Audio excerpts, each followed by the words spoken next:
Welcome to the third lecture of my course, World History course, second part. Today we're going to discuss Protestant Reformation. Repeatedly, last time and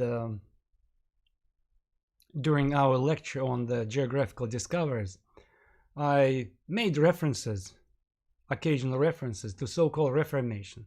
Remember when we talked about Europeans expanding overseas, and I mentioned that the major drive for the Europeans to expand overseas was the trade in spices. So they wanted to find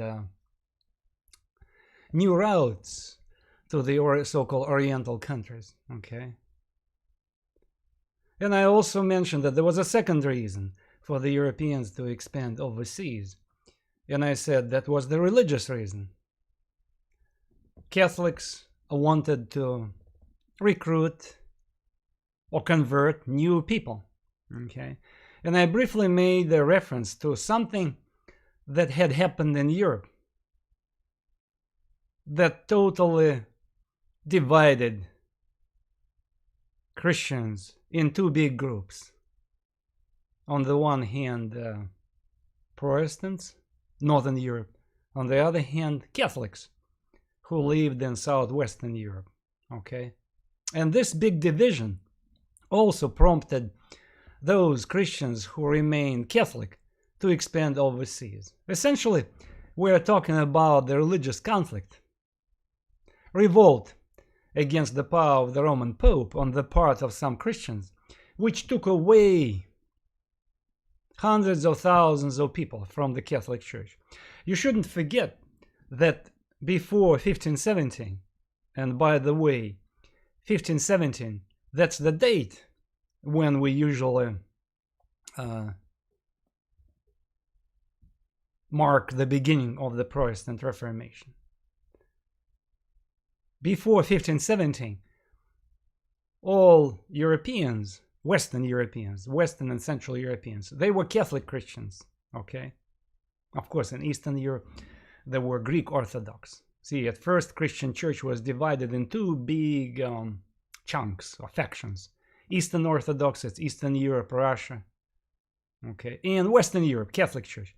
But in 1517, something happened that divided Western Europeans into two big factions. So instead of two factions, now we have three factions. So in Western and Central Europe, we have Northern Europeans who became known as Protestants because they protested against the power of the Roman Pope.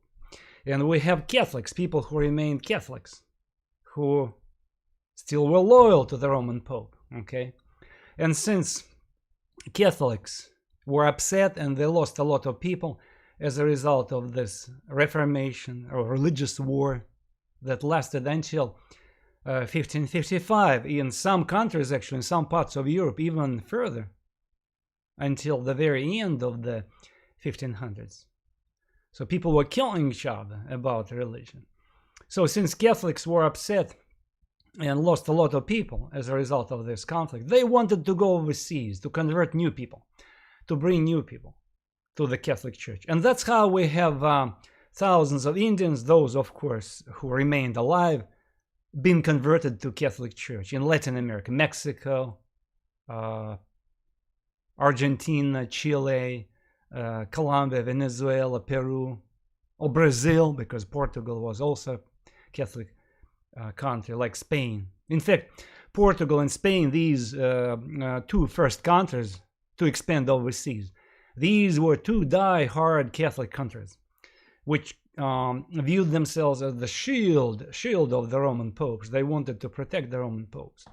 So today we're going to discuss this big religious conflict in the world of Christianity, okay, which profoundly affected the development of the world. Why is it so important for us? We have other conflicts which happened in other parts of the world, but I singled out this particular religious conflict because indirectly the Protestant Reformation opened the doors to the modern world. It started to shape the modern world. It made one more step to what we call the modern world. And you will find out how and why. Okay, so let's just go step by step, and we will see what happened in Europe since 1517 until 1555 and beyond.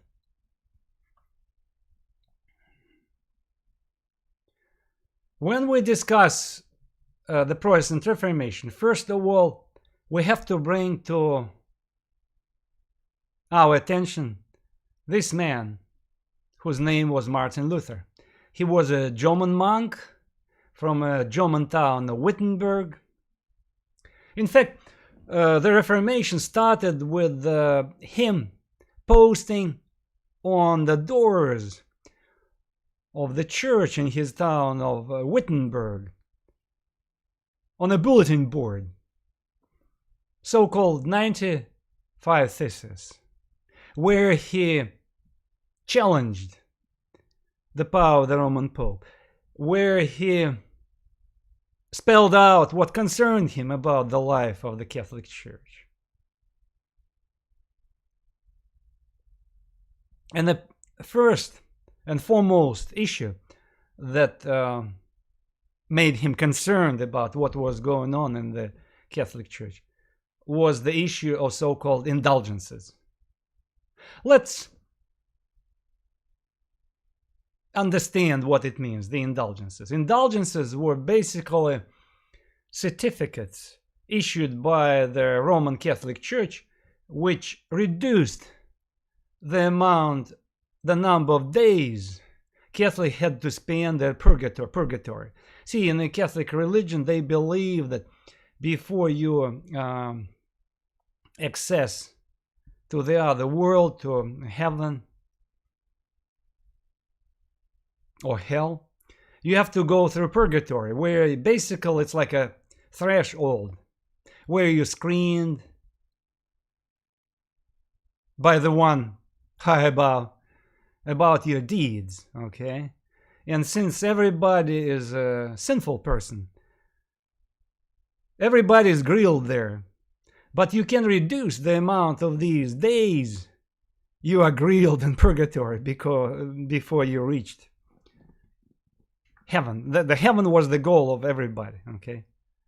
Of course, everybody wanted to end up in heaven, okay? But at the same time, everybody assumed there was a hell where bad people would go after they're grilled and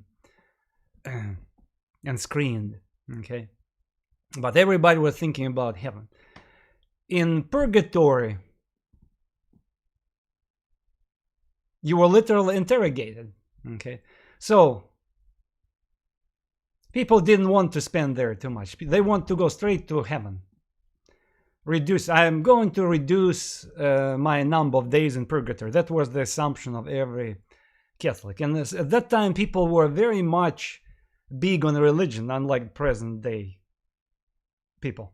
Okay, everybody was religious, and everybody viewed everything from a viewpoint of religion. No matter what happened in your life, people assumed that it was somehow defined by the God, or either good things were ascribed to a watchful eye of God who watched over me. If I'm let's imagine I'm a Catholic Christian, and if something good happens in my life, I said, if I found, let's say, $20 bill, and using present day language, I say, oh, God is watching on me, so I found it. Or if something bad happens in my life, I say, oh, God punished me because I'm a wicked man, or something like this, you know. So that's what, of course, right now we have a lot of people who do this, you know, but at that time everybody essentially did this, you know. And they swore that God interfered in our life, in daily life. And the person who was fighting against God, Satan, also interfered in our life, you know, trying to screw us up. So that's how people viewed the surrounding life at that time. So anyway, Catholic Church decided to make money. And to issue these indulgences. Okay, they basically sold these certificates of paper in exchange for reduction the number of days you have to spend in purgatory. So there were many people, especially rich people, who purchased these paper certificates, plastered them everywhere on the walls, and saying surrounding people, oh hey, I hardly will spend any days in purgatory, so I will go straight to heaven. Okay, I paid so much money, I have a bunch of indulgences. So on the part of the church, it was the way to raise money. Okay, why did the church, Catholic Church, decided to do this? Okay, there were certain things that took place before the Protestant Reformation which we have to address. Okay, church by 1517, Catholic Church, was losing its image and prestige in the eyes of the people, even though everybody was still religious. Why? There were certain events and circumstances which contributed to this decline of the power of the church. From the very beginning, from early Middle Ages, in Europe, we have this tug-of-war competition between local lords and kings and the Catholic Church about who was going to have power.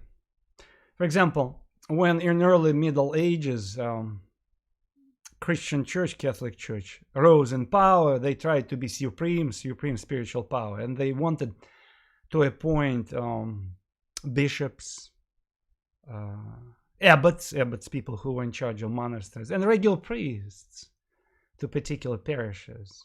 Okay, but at the same time, if they were powerful enough, local kings, lords also wanted to exercise power, and they wanted to appoint abbots, priests, and bishops.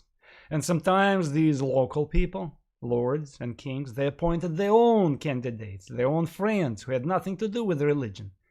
Okay, and that created this situation of tension when the Roman Pope said, how can you appoint these people who had nothing to do with the religion? In response, lords and kings said, but you didn't care too much about religion either, because many Roman popes, they were concerned about increasing the territory of papal states. Some Roman popes even participated in a combat action, putting armor, taking swords, fighting against those who tried to infringe on the power of the papal states. Papal states, it's lands that belong to popes in the Middle Italy, present, if you take present-day Italy. So there was a tug-of-war, big tug-of-war, and that's what defined the spiritual history of Europeans until 1517. For a few centuries, occasionally popes and lords, local lords, made compromises, but still these compromises didn't work. There was it's like a checks and balances. Think about the system of checks and balances, which by chance had been introduced by life itself. So even though Roman popes exercised tremendous spiritual power, but they didn't have total power, like for instance Islam in the Middle East, where the state power and Islam were intertwined, or like Greek Orthodox Christianity in Eastern Europe, where Greek Orthodox Christianity was deeply intertwined as well with the state. Okay, the state and church were connected together. So here in Central and Western Europe, we do not have this situation, which, by the way, historically created interesting tradition which other civilizations didn't have, the tradition of separation of church and state, which is uniquely Western European, a Western tradition. This situation did not exist in other civilizations. Okay, so please make a note of this. In the course of this challenge between secular power and the Roman popes, we have other circumstances that undermine the power of the Roman Church. We have, for example, the epidemic of plague. Remember, I mentioned that in the 1300s, in the middle of 1300s, a horrendous epidemic of plague hit Europe, and up to 60% of Europeans died. which created the huge shortage of labor in Europe. But we are more interested in the spiritual dimensions of this epidemic of plague. The plague was so horrible that some priests who were afraid to contract this disease, they refused to perform last rites for some people. And it was very bad in the eyes of the people because nobody wanted to go to the other world without receiving last rites. Okay, so a lot of people were offended about the behavior of Catholic priests, which contributed to undermining of the power of the Roman Church. Okay, in some areas of Europe, local princes or kings, they refused to contribute money to the Roman Church, Roman Catholic Church. See, originally, in early Middle Ages,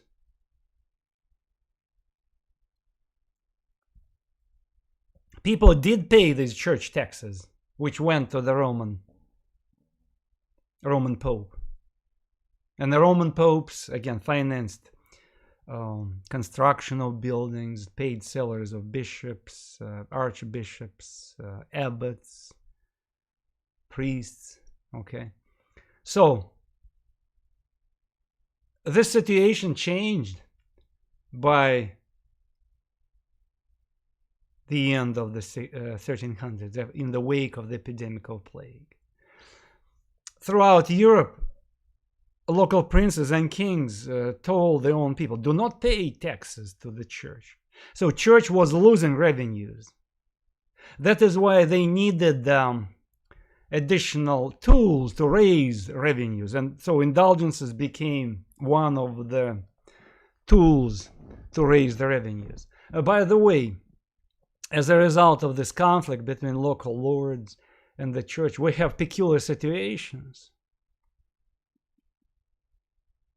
which might surprise you when at some point at the end of the 1300s, in the beginning of the 1400s, we have a situation when there were lords who actually organized military campaigns against the Roman popes. Okay, the French king, again, when I use the word king, it was very superficial, because Europe, by the way, until the 1600s, represented a bunch of small, tiny feudal estates, which frequently quarreled with each other, which depended on each other, traded with each other, were separated by customs barriers. And those people who called themselves kings, they only exercised superficial power. Okay, they were just powerful lords with a lot of lords under them who depended on them. Okay, vassals, so-called vassals. Imagine like a patchwork. When if you want to imagine what Europe represented in 1300s, 1400s, it was like a quilt. The best way to describe the European map in the 1300s and 1400s, it would be think about quilt. That's how it looked. A bunch of different principalities. But there were some kings, people who were more powerful, who were able to conquer other princes or put them under themselves. So one of these lords or kings named Philip, he actually arrested one of the popes. It happened in the middle of 1200s. Okay, arrested, and the Pope had a heart attack.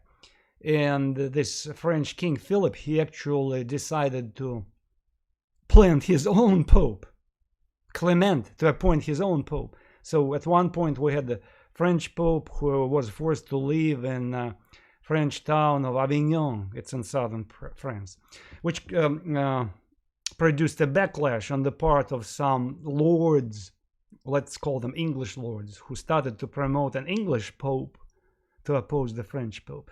But there were cardinals in Italy who were upset about the whole situation, and they decided to appoint a new pope, the third pope, let's call him an Italian pope. And eventually, so it's created this huge schism, a religious schism. And a lot of people were upset about the whole church. And that's how some people, I wouldn't say they stopped going to church, but some educated people started to look for spiritual salvation outside of the church. They became interested in occult knowledge and in alchemy, tarot, astrology, magic. Okay, that's how we have this rise of esotericism or occult knowledge, because there was the situation of spiritual crisis. Even though Catholic Church eventually was able to overcome the spiritual crisis, how?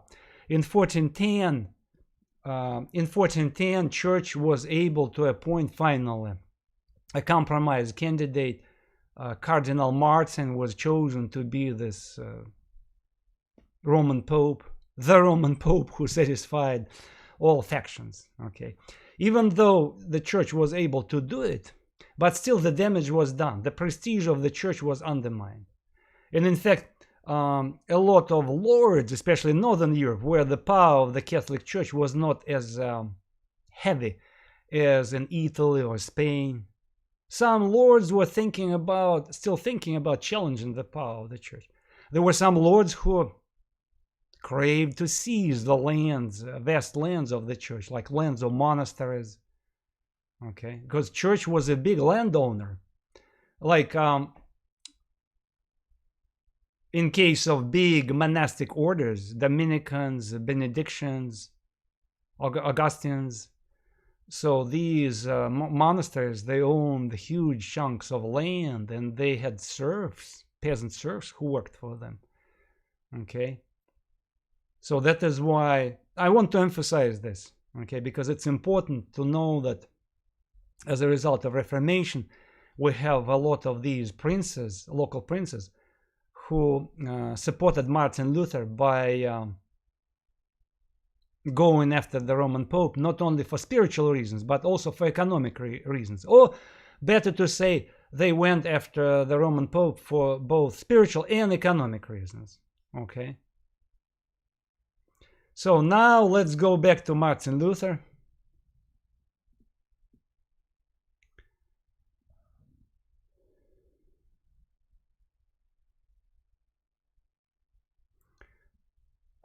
Oh, by the way, that's the contemporary engraving that shows the Roman Pope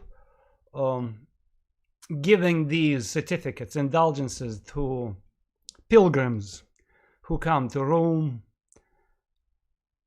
in order for these pilgrims to sell these indulgences back at home. Oh, by the way, Martin Luther was one of these pilgrims. By the way, Martin Luther was a very spiritual man. And his biggest dream was to visit Rome, because he thought about Rome as this extremely spiritual place where he would be energized, religiously energized. So anyway, he goes to Rome. And what he sees these Roman popes who were upset about how to make money, how to raise money, because they complained we didn't have enough revenues. And when he entered these reception rooms of cardinals, the only verbal bars he heard was this conversations about how to raise money. And the Roman popes, they were upset about building beautiful buildings, collecting pieces of art. And we have to give them credit. A lot of Roman popes, I'm sorry, they did encourage the sponsored great architects who produced this amazing artistic masterpieces, build wonderful Catholic cathedrals, churches. Okay, but still, to Martin Luther, it was something that had nothing to do with spiritual life. So, to make a long story short, he became very upset that Roman popes and their bureaucracy, which he found in Rome, were upset about material things, were concerned about material things, were concerned about art, architecture, and they were not concerned about spiritual things. So he had this crisis of faith, and when he went back home, that's what he did. He made a list of major complaints, 95 demands. And one of these demands was to stop indulgences. The first demand was stop indulgences because it corrupts. You cannot buy salvation for money. Why? Because salvation is something that is in your heart. Okay, that's what Martin Luther said. It's something in your heart. You cannot get salvation from the Roman Pope, from the priests who give you these pieces of paper. Okay, no way. So that's what he said and he did in 1517 by nailing these 95 theses to the door of his church. By the way, he was teaching in his town of Wittenberg. At the same time, he was a priest in this church of Wittenberg. And at that time, it was popular to have these bulletin boards. I'm using modern day words. It was popular to have bulletin boards on the doors of churches where people who wanted to raise some kind of issues in Latin language, they posted their complaints, notes, and that's what he did, Martin Luther. He posted 95 complaints, demands, at this complaints/demands, where he who was concerned about Catholic Church. He didn't want to eliminate at first the power of the Roman popes. He wanted to reform the Catholic Church. He didn't want to split the Catholic Church in two parts. Essentially, Martin Luther became a reluctant rebel. You know, the whole situation he created kind of dragged him to challenge the Roman popes. So he issues and nails to the door of Wittenberg Church these 95 theses, and lo and behold, suddenly these 95 theses were translated from Latin language, which hardly anybody could read, because first, regular folks hardly read anyway. They couldn't read German. I'm not talking about Latin. And Latin was a very exotic language. It was a language of the church that was understandable to a few people. Not all priests would digest Latin language. They knew basic prayers, but many of them didn't know how to read Latin. And in fact, Catholic Church never put emphasis on the Bible reading. The requirement was for you to go to church and listen to what your priest had to say. So you didn't need to read the Bible. You needed to listen to what the Roman Pope, first of all, had to say, and how your local priest interpreted, how your local priest conveyed this. Okay.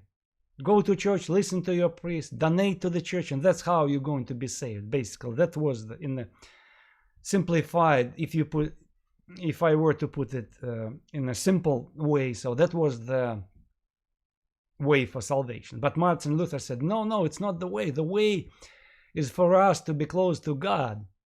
And what was the way for Martin Luther to be? According to Martin Luther, what was the way to be close to God? What was the way to find out the Word of God, words of God? The answer was very simple. Read the Bible. Read the Bible.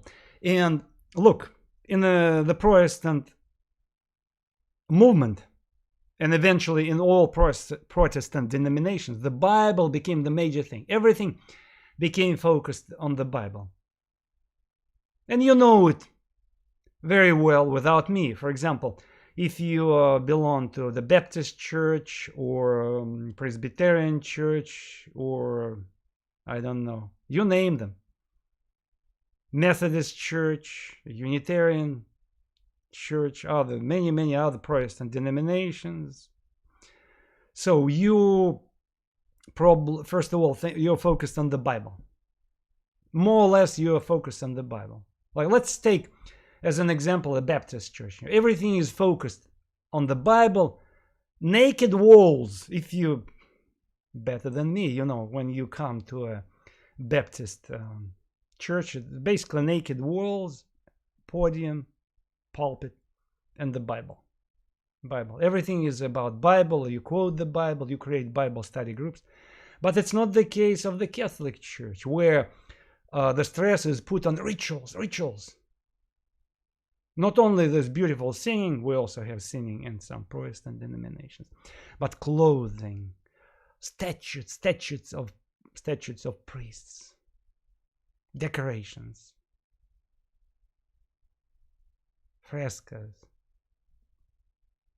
stained glass, organ, music, a lot of rituals. So the emphasis not on the Bible but on the rituals, and that's what Martin Luther did. He put the emphasis on the Bible. Okay, basically what Catholics had to say about relationships between God and people was that between God and people there should be the middleman, and this middleman is the church.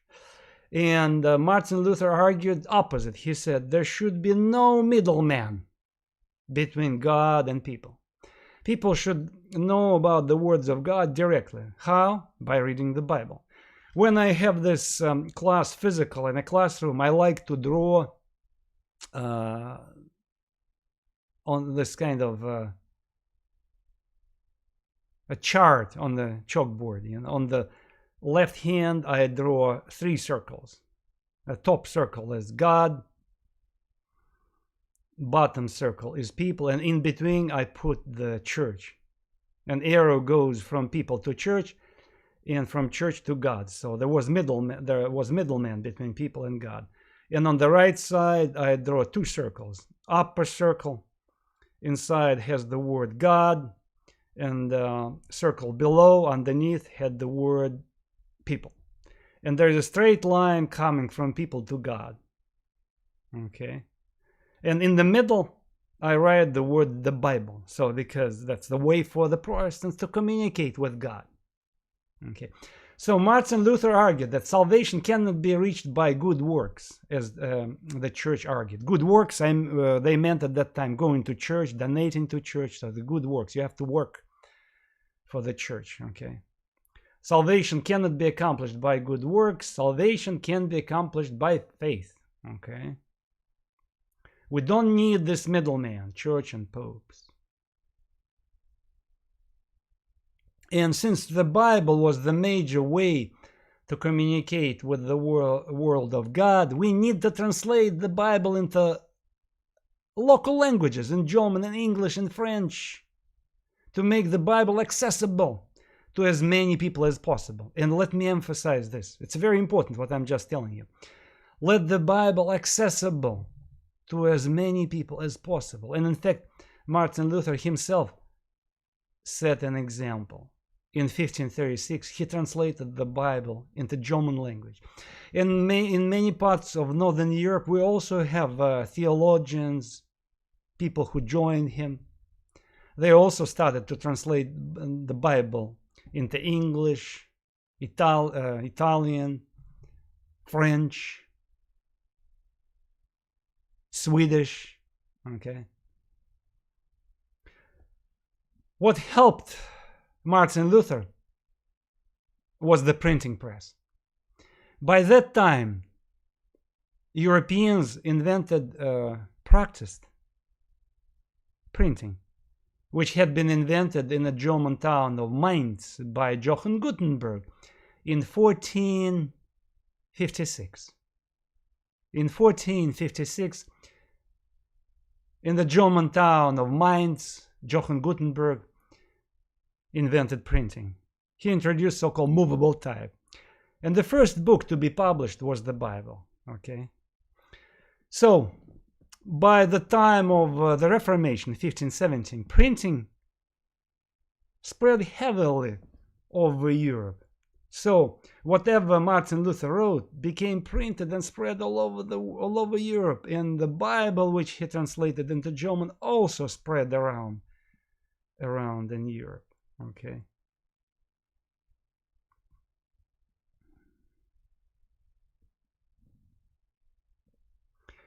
But at the same time, I would like to stress that the Protestant movement, from the very beginning,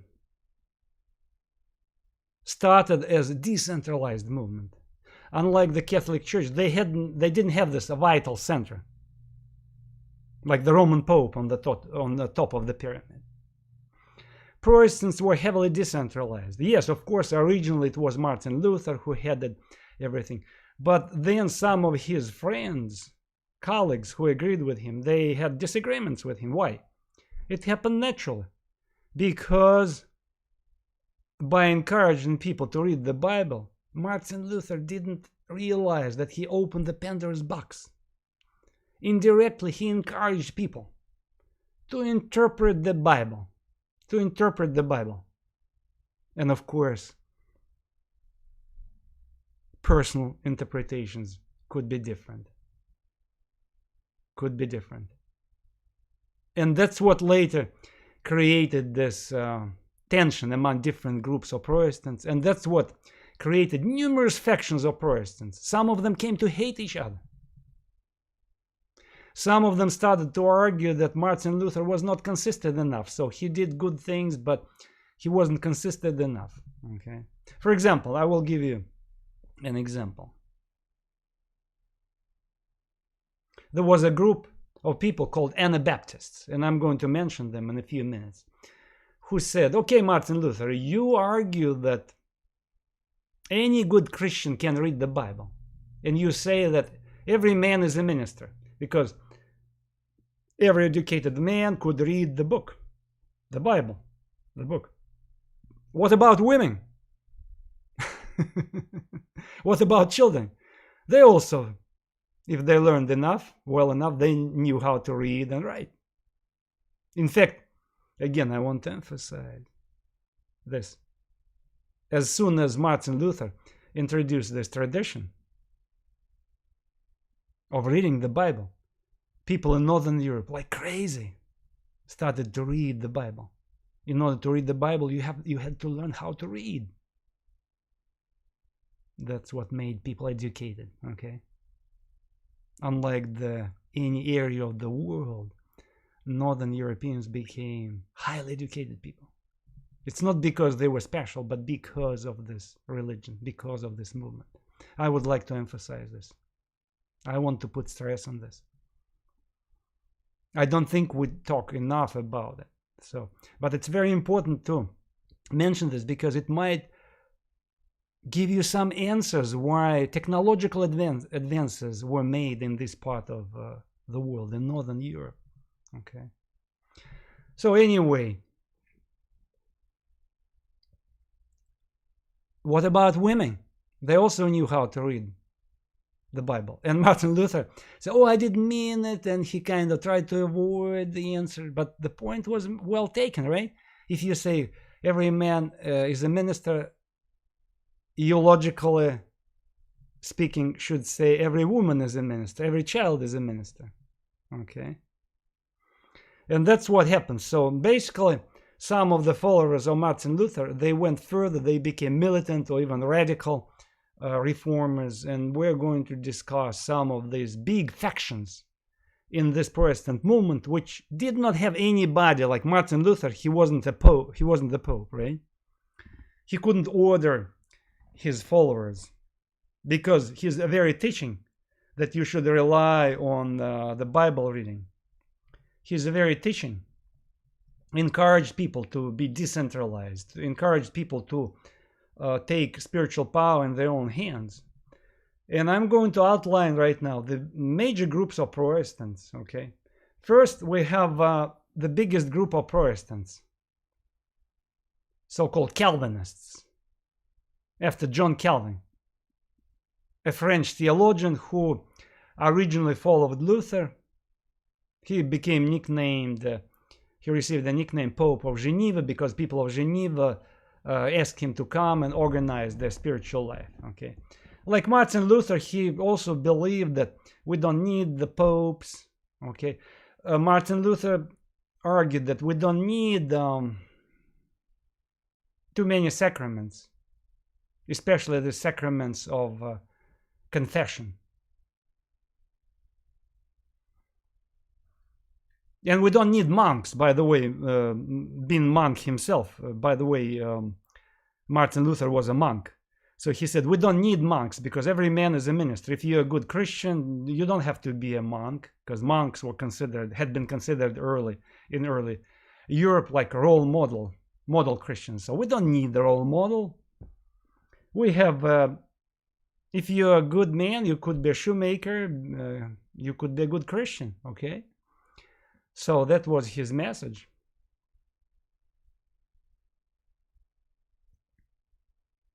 If you read the Bible, you find out about the Word of God. You have faith, you believe in the Word of God, you pray, you're going to be saved. But John Calvin said, hey, it's too easy, you know, like the church, Catholic Church tells you, do good works, come to church, donate to the church, listen to what your priest had to say, and you're going to be saved. Here you just invite us, to read the Bible, to pray, and that's it. No, it's too superficial. You yourself say that religion is something that is set in your heart, in your soul. So he went further. He started to argue, John Calvin. He started to talk about so-called predestination. So that is why this word, you can see it right here, highlighted in red. Only God knows who is going to be saved or damned. That's what John Calvin argued. You cannot guarantee that if you read the Bible, if you pray, that it will not save you. It's silly. Only God knows. You cannot beat his will, okay? So there was an argument between Calvin and Martin Luther. So basically, John Calvin came and put the psychological pressure on people by telling them, you guys should know that it was only God who knew how you were going to be saved. It's not up to you to decide, you know.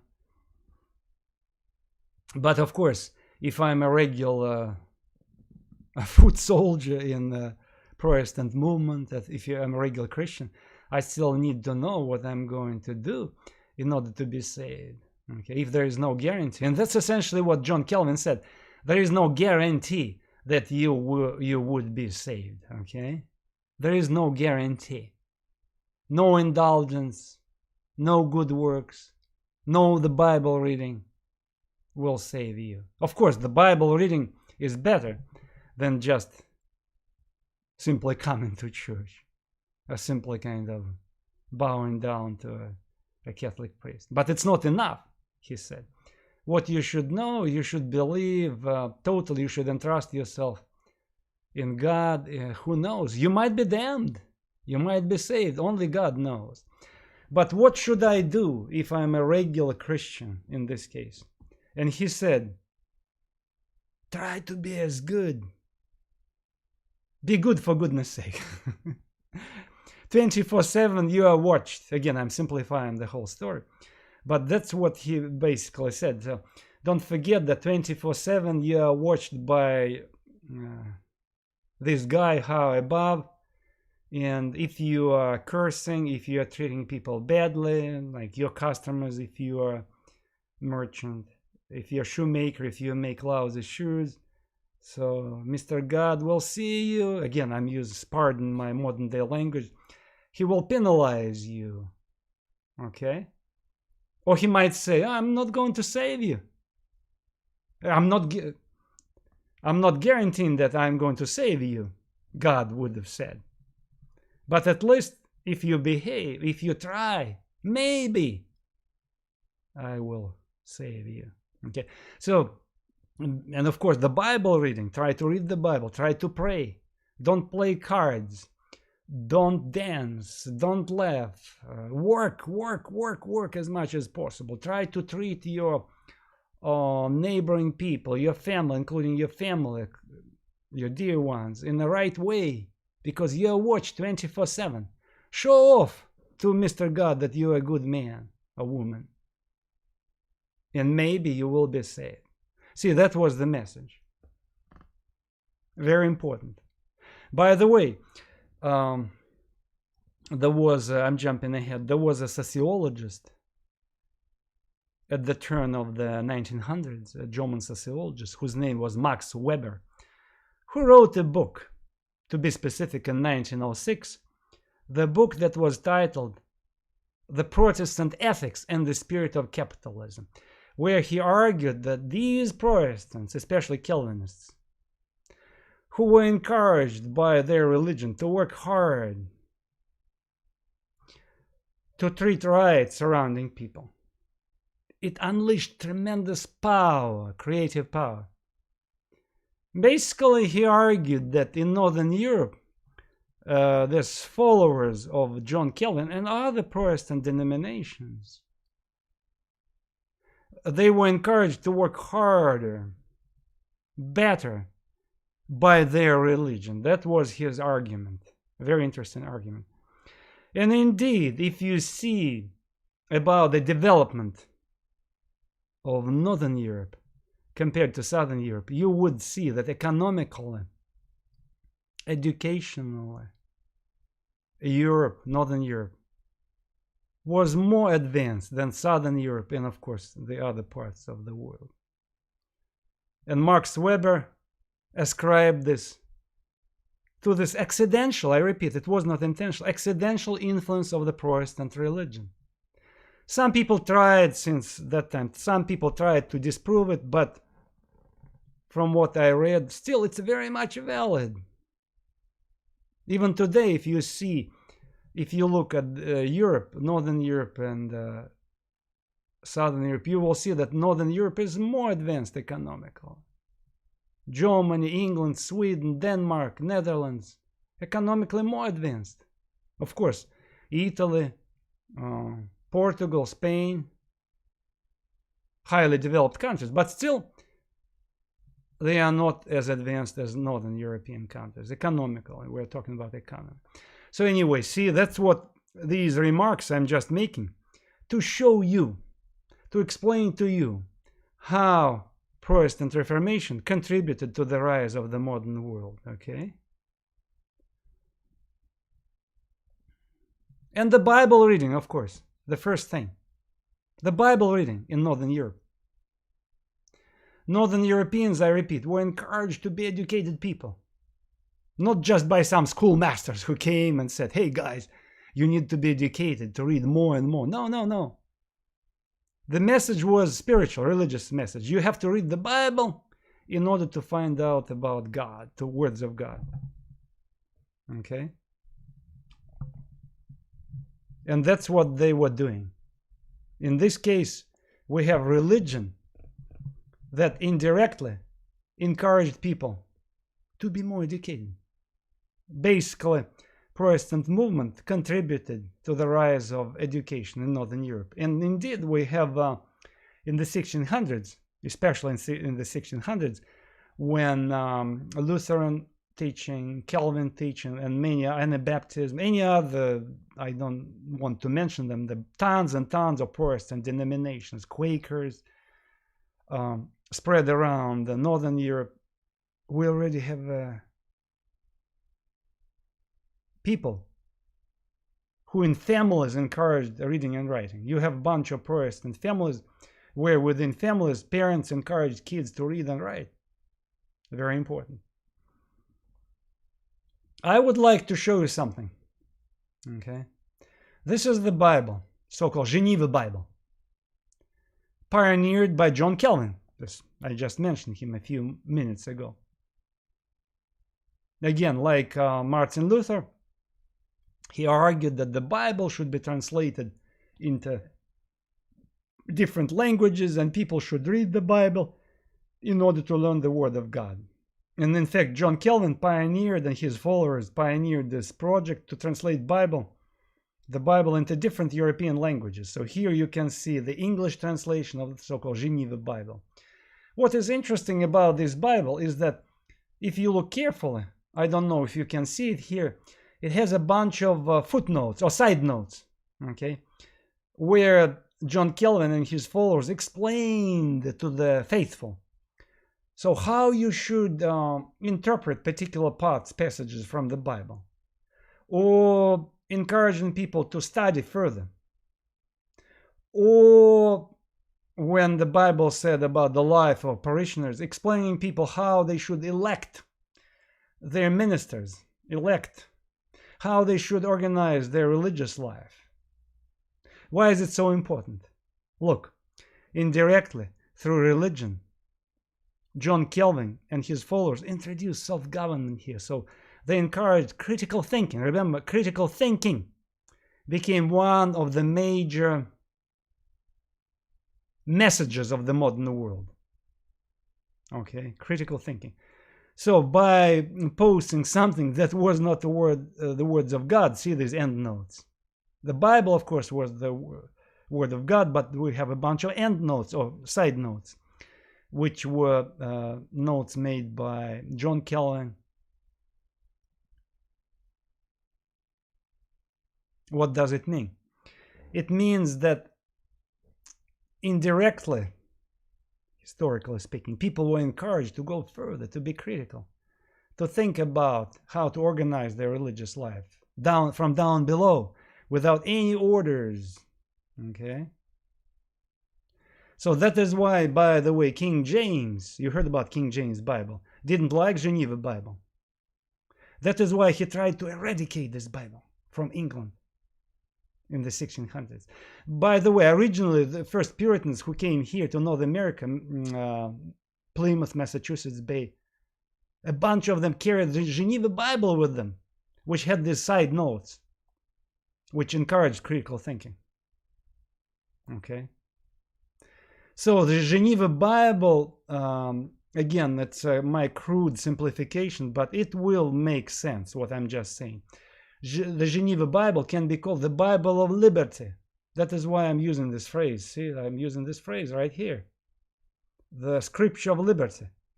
Because these side notes encouraged people to think about passages from the Bible.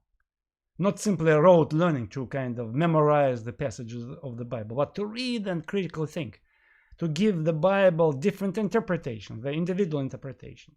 Of course, neither Martin Luther nor John Calvin meant this, you know. They wanted to make people spiritual. They wanted to make the Word of God accessible to everybody.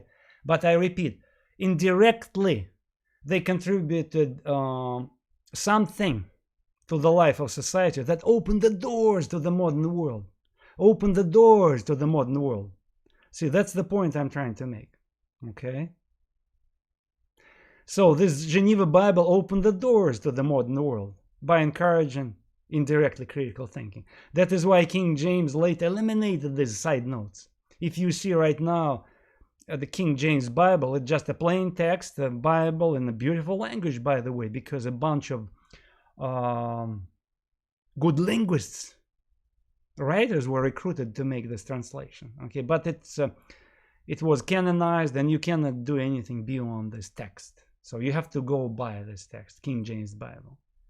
But originally was the Geneva Bible, okay, with the side notes. Anyway, let's move on. As I said, Protestant church, again, I'm sorry, you cannot even use the word church. There was no church. The Protestant movement was heavily decentralized movement. And here on this chart, you see three major groups, factions of Protestants. I didn't have enough room for another group. Remember, I mentioned the Anabaptist militant group that should be right here. See, in this box. If I had more room here, I will put here Anabaptists, kind of radical Protestants. On the other hand, we have Anglicans, or English Church, conservative Protestants. And in the middle, we have Calvinists, Lutherans. So these four major groups of Protestants. All of them rejected popes. Some of them rejected monks, institutional monks. Some of them rejected Catholic sacraments, except baptism and